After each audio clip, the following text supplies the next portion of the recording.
dhiira Oromoo arrabsiisaa jirta. Akka Oromootis sabu ummatuma keenya arrabsiisaa jirta. Safuu Oromoo cabsaa jirta. Waan amantiin hin ayyamne godhaa jirta. Amantiin raabaatee safuu raabaatee namummaa raabaatee jirta beekadhuati. Dubartiin ganallee si amantee si waliin jiraattu hin jirtu. Kana kajaartii isaa akkas godhee jaanii sirraa maganfatan.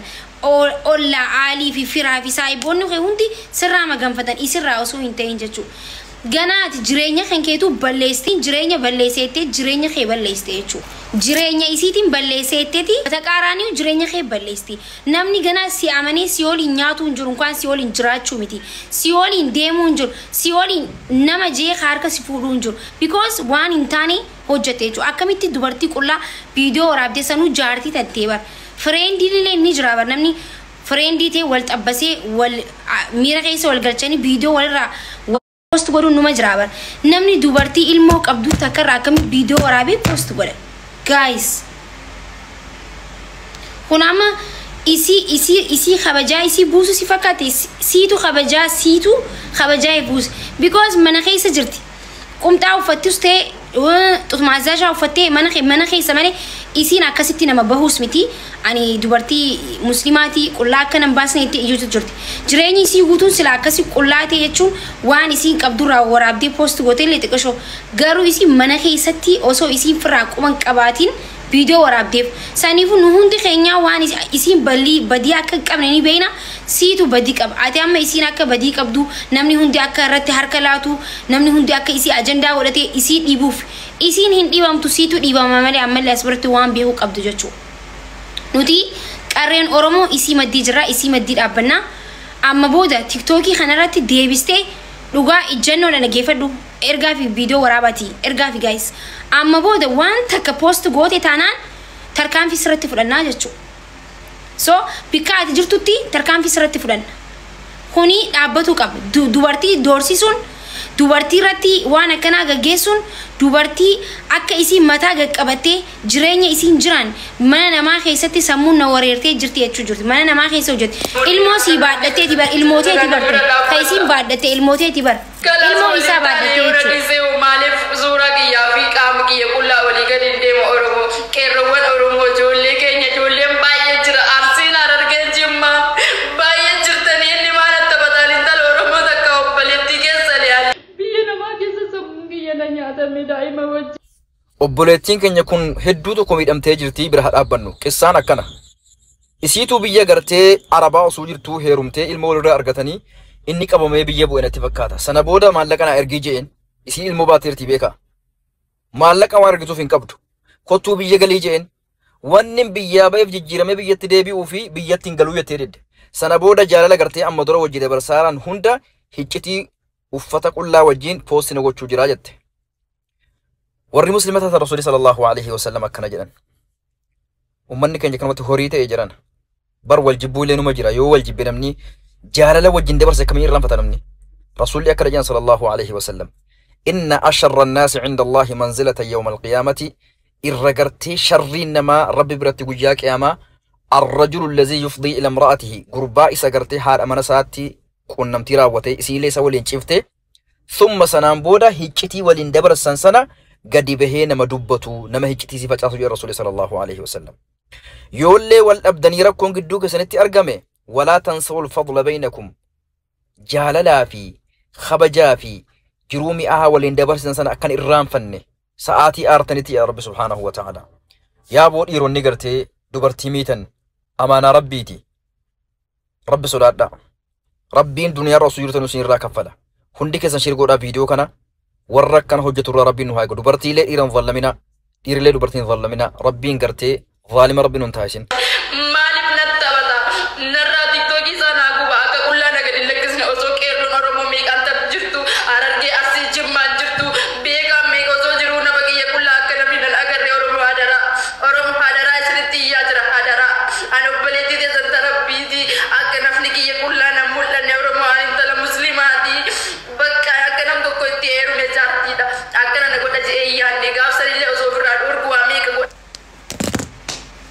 Guys, amma fakkinya amma gaafa duraanii si waraabe gaafa waliin jiraatan sani si waraabe namni tokko akkamitti namni amma walaamanii waliin jiraataa mana keessatti jaartii tan jaarsa kan kee bira qullaa deemuun akka feetee deemuun bar rakkoo miti bar waraabanii post godhuun maali amma dubartiidhaaf waan takka dubbachuu barbaadan ijoolleen dubartoonni keenya na dhaggeeffadha sirriitti jaarsa kan kee si qumxaa uffatee mana keessatti zanaa fataa jiru wanni footoo si kaasu hin qabu viidiyoo wanni si waraabuufis hin jiru si waraabee maali posta si godhu deema moo gaafaati duutu akka yaadannootti si laalu deema maaliif si waraabu gizee inni footoo akka hin taanetti si kaase takkiin viidiyoo akka hin taane si waraabuudhaaf silkii ol fuudhe sirriitti na dhaggeeffadha ani ustaanii koofalina gizee namni waa isin hime abbaa manaa kan kee gizee ati qumxaa uffattee mana keessatti isaa waliin shabriq jettu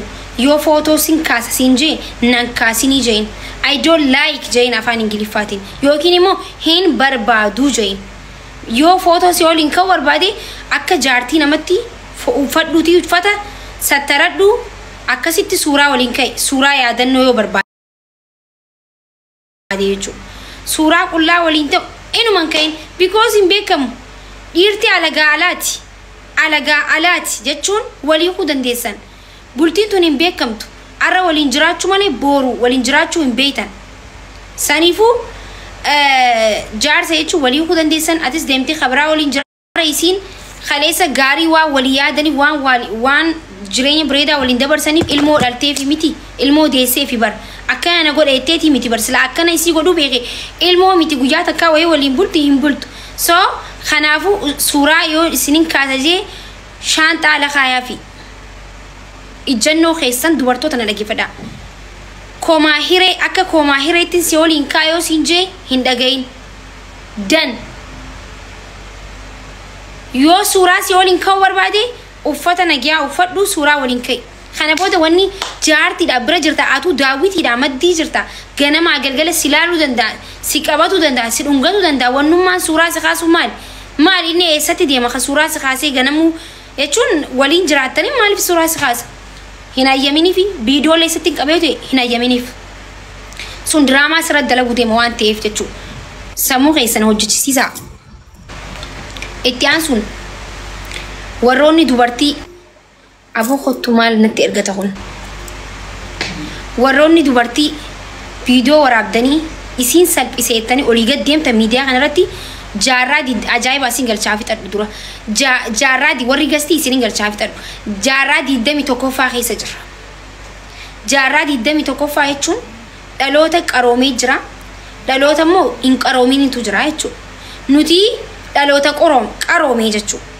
dhaloonni qaroomee kun immoo gizee ati viidiyoo waraabdee isii poost gootu atiitutu baalagee malee isii miti ati immoo gawwummaa kan kee arkinee jira miidiyaa kan gawwa namni dubartii kaleessa waliin jiraate ilmoo bireedduu isaaf deesse takiin isaaf dhalte miidiyaa irratti qaama isii nama biraa agarsiisu jechuun kun namummaa irraayis baate amantii irraayis baate safuu oromoo keessaayis baate ati gaaratti galuu qabdaa jechuudha kophaa kan kee namni booru si amanee si waliin jiraatu hin jiru isii har'a gaqqabuudhaaf jetteeti isiin dhugaa ol qabamtee jirti ganama gaqqabamee miti dhugaa gadi hin qabamne har'a dubartummaa isiitu isii boochisa dubartiin waan xiqqishoo takkaatu hamilee isii cabsaa akkamitti qaama xiyya namni na harkaa akkamitti har'a akkana ta'a akkamitti akkana godhaan isaaf gaariin ture waan ja'uut isii boochisa malee isiin waa takka hin balleessine safuu hin cabsine ani intala muslimaatii qaama koo namni nan arkin yaa oromoo naa dirmadhaa jechaa jirti jechuudha so ni dirmannaaf nuti immoo ati baalagee akka taate immoo sitti himnaa jechuudha isiin badiin qabdu siitu badii qaba ati baalageedha gawwaa hambaa hin qabneedha jechuudha gawwaan ni jira jennaan akka keetii kanaa jechuudha okay gawwaan hin dhalatiin hin guddatiin gizee nu bar oromoon bar waa malee miti bar hin dhalatiin hin guddatiin kajoo bar waa malee miti bar namoota akkanaa kanaaf gawwaan hin dhalatiin hin guddatiin jedhama jechuudha nama haadha ifiin hin jaaladha haadhati hedduun jaaladha jee jaartii isaa salphisu haadhati yenin jaaladha jecha dubartii salphisu namni haadha ifii jaalatu akkamitti dubartii haadha taate takka gabbaas haadha barisiin har'a ilma siif qabdii bar ilmoo tante uqa baay'attee booyaa jirti bar gafuun sin dhiisu jechuudha yoo deebitee viidiyoo biraatiin poost godha waan balleessite kana sitti dhagaamee deebitee dhiifama gaafattee waan jiru kanas haayixee rabbii kan kee araaran gaafatiin isii miti rabbii kan kee araara gaafate dallansuu rabbiin qiyaamaa sitti abu'aati wallahi laazim akkamitti namni an dubartii gisee akkanatti namni tokko miidiyaa irratti dubartii jaartii sanu jaartii isaati bar so miidiyaa kana irratti friend illee taanii namni tokko wal miidheellee wal post godhe osoo suni warra niqaan qabne wal salphisuullee warra niqaan qabne bar ta niqaa qabdu ta kabajaan niqaa rasuulaatiin sallallahu alaihi wasallam heerumte takka qaama isii waraabee post godhu jechuun rabbiinu sin dhiisuun sin jee baraati ilma namaati miti bar rabbiinu sin dhiisu ati bari namummaa raabaatee jirta bar isiin salphiseetee if salphistee bar wallahi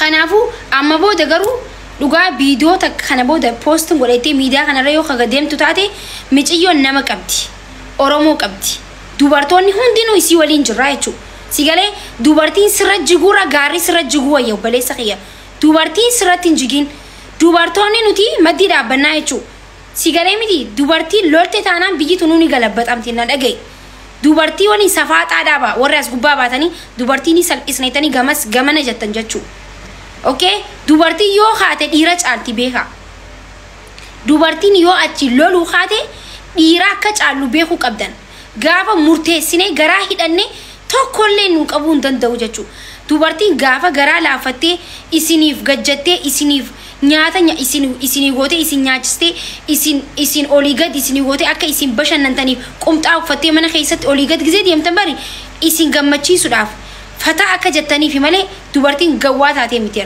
dubartiin gaafa lafaa kaatee hidhattee namni akka dubartii hin jiruun isin jee miidiyaa kana gubbas lafattis bikka hundattu jechuudha gaafa dubartiin lolte balaan waan buutu natti fakkaatan isinii galee miti akkasi kanaafuu miciyyoo tana bira dhaabbachuun dirqama oromummaati jechuudha bira dhaabbadhaa viidiyoo bira akkam baasne namtichi sajjawwaadha jechuudha na bira dhaabbadhaa dhala keessa yaa ijoollee keenya natti jallisina yaa qeerroo oromoo dhiiraaf dhalaan keessa natti jallisina na bira dhaabbadhaa saniifuu dhiirti oromootillee maqaa isin balleessaa jiran waan ta'eef gabbaatii dubbadhaa micoota na bira dhaabbachuu qabdanii akka viidiyoo biraatillee maalitti beekama isii rafu jirtu waraabuu danda'a isii shaara seenti waraabuu danda'a miin beekamu jechuudha saniifuu dubartiidha amma isiin kun safuu ta'eeti miti an akka kiyyatti osoo niqaa qabdu jaarsa isii mana keessaa waraabee isii post godhe tokko isitti dhaga'ama if balleessuus dandeessi maaliif namatti dhaga'ama akka hin taanetti gaafa miidiyaa irratti if agartan namatti dhaga'ama jechuudha jaarsa keessan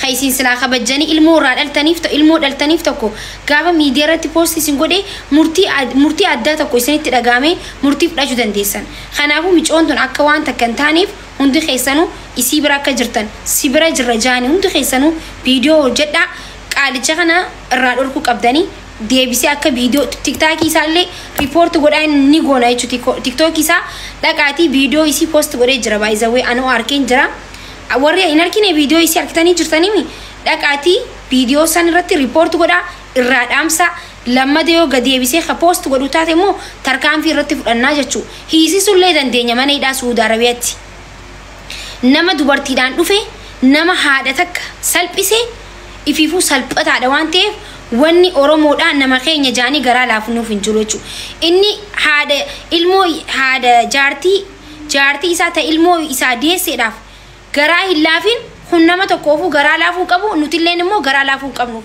biyya Suudi Arabiyaa keessatti illee si hiisuu dandeenya tarkaanfiillee sirratti fudhatu dandeenya jechuudha nuti si galee miti kana beeki yoo amma booda viidiyoo biraa kaniin poostateettee kaasitti olii gad deemtu taate biyya galtee jechuudha achi biyya galtee jiraatta jechuudha biyya galte takkii mana hidhaa galtaa jechuudha ergaa fi safaaxaan hin jiru wallaahi dubartii xiqqoo jechuun laal biyya jechuun dubartii jechuun biyya jechuudha isin galee dubartii akkanatti boochisanii dubartii akkanatti cabsanii dubartii hamilee tuqanii miidiyaa kanarra garmaamnee jiraanna jechuun biyya jiraamucaan okay itoo wanni Suudii jirana fakkaate yoo biyya jiraannaan bareedaa dabar haala qallaadhi dabar biyya jiraannaani salphaa dabar awaan Suudii jiruna fakkaate biyya jiraannaani salphaa seeraan si gaafatu dandeenya jechuun waan ati goote kana ati arra micoontu nama hin qabdu nama isii dubbatu hin jiru seerri hin jiru itti akkanatti seerri ni jira baay'isawee seerri akka jiraatu ka godhus numa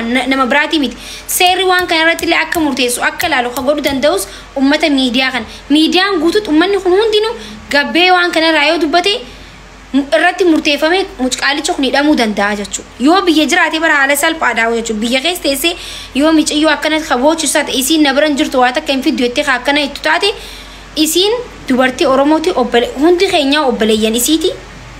Hundi keenya immoo isii maddii dhaabbannaa jechuudha. Akkasii. Kana booda viidiyoo takka kana booda na amani wallahi billahi viidiyoo takka gadin baaseete yaaddee taanaan na amani jireenya keetutu badaa jechuudha. Ni hidhamte itti gaafatamte badii ati balleessteen itti gaafatamte jechuudha. Namni si jeesuu si dha'uu namni miti. Viidiyoo kanaan itti gaafatamtaa seeratti si dhiyeessan. Seeraa jira biyyi seeraan bulti waan ta'eef jechuudha. Dhumattee bar dubbiin akkasii. Itti hima geessaa viidiyoo kana waraabaati. Ilaa irraa dubartiin gaafa miidhamtu ni usna. Dhimma nama dhuunfaati jennee usna gizee hedduu. Dubartii Oromoo gizee boochistan. Gizee dubartiin akkanatti onneen mana Arabaa keessa teessee amma maal akkatti dhaga'amu jiru yaada mana namaa keessa teessanii ilmoo baadhatanii gaafa akkatti hojjettan itti yaaduu qabdan akka maal itti dhaga'ama jechuudha. Dubartii gizee boochisan gizee hedduu miidiyaa kanarratti hin arga. Dhimma dhuunfaati nan galchu jeen bira darba garuu amma na galcha because anis dubartiidha waan ta'eef jechuudha. Yoon arra waan irra gahuu baatullee boru ilmaan kiyya gahuu danda'a. Saniifuu aannan humaan taane jettanii immoo dubartii boochuu biran dabrina. Dhaabbadhaa fi namni haadha jaalatu namni haadha isaa jaalatu dubartiin gaafa boochuu arguu danda'an ummaatii akka malee jaaladha jechuudha. So arra isiin obboleetiyya dirqama moo garaa tokko keessaa bahuu hin qabnu jechuudha. Kanaafuu yoo lammada immoo ammas deebisee viidiyoo biraa kaniin poosata jee yaadute seeraaf dhiyeessinaa jechuudha. Dhumattee bara. Akkasuma haadhaaf kabajaa qabdu abbaa isiitiif kabajaa qabdu abbaa manaa isiitiif illee kabajaa qabdi jechuudha. Abbaa dhiirtilleen akkasuma haadha fi abbaa isaatiif kabajaa qabu dubartiidhaaf kabajaa qabu. As biratti nama haadha isaa hin jaalanne qofaatu dubartii salphisaas gabbee kan dubartii arrabsus sanuma jechuudha. Sheer godhaa fi miciyyoodhaa fi haadhoftuu Jamiilaa si eeguutti hin jira yoo jiraatte kootu seenii dubartii haadha ilmootu salphate haadhaatu salphate haadha barisiin haadha ilmooti bar bor ilmoonis kun guddatee bar waan asirra deemu kana ni harkaa bar.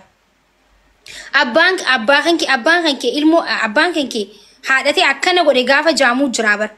Wanni bar viidiyoo waan post godhamu kun baraan kanaafi bar gizee waa dubbattan miidiyaa kanarratti waan boru itti qaanfattan hin dubbatina. Waan gootan waan boru itti qaanfattan arra miira keessanii waa hedduu goon boru garuu yaa rabbii kiyya na dhoysii jira. Na dhoysaa janna boru. Maaliif wanni nuti goonu laalaa godhuu qabna. Waan dubbannu amma gizee miidiyaa kanarra gabbatan haadha kee akkas godhi abbaa kee akkas godhi ati akkas ta'e jettee gaafa akka gaangistarummaan sitti dhagaame dargaggummaan sitti dhagaame akkasitti waa balleesstu gaafa moo bultii ijaarratte gaafa namni viidiyoo kan kee fidee akka post godhu maallaqa kafaltee yaabuna raaqi viidiyoo kan maaliin siif godhan raaqi gaafa jettu jira. Sanii fi haala amala keessanii fi akka itti dubbattanii fi akka itti deemtan sirreeffadhaa ka jennuuf saniif jechuudha. Viidiyoon ammaa tuni waan viidiyoon qabe wanni qabame tokko ol kaama.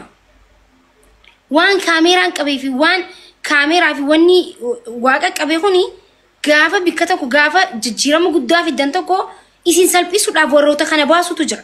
Kanaaf gizee waa gootan iflaalaati waa godhaa. Gizee waa jettan iflaalaa jaa ka jennu kanaafi. Saniifuu isirraamoo wanni kun haqamuu qaba. Boru guddatee ilmi isaa kana laaluu qaba. Waan amma ati goote kana itti qaanfatta booda. Gaafa ilmoon kee guddatee bikka guddaa siigee ati abbaa kiyyaa miti. Haadhati yakkana narraa goote gaafa siin ja'u jira. So nuti wanni amma siin ja'u jiru kuni waan siifis fayyadu. Dhiifama isii gaafachuun waan jireenya kan kee bireechisuudha malee waan jireenya kee balleessuudha miti.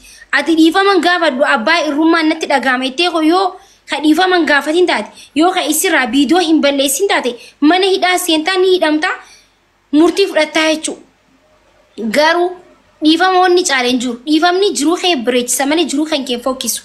Dhiifama gaafachuu baatuun kan kee immoo jiruu kee fokkisa. Namni boru si waliin nyaata nyaatu hin jiru. Si waliin jiraachuu si heerumtee si waliin dubartiin jiraachuu miti.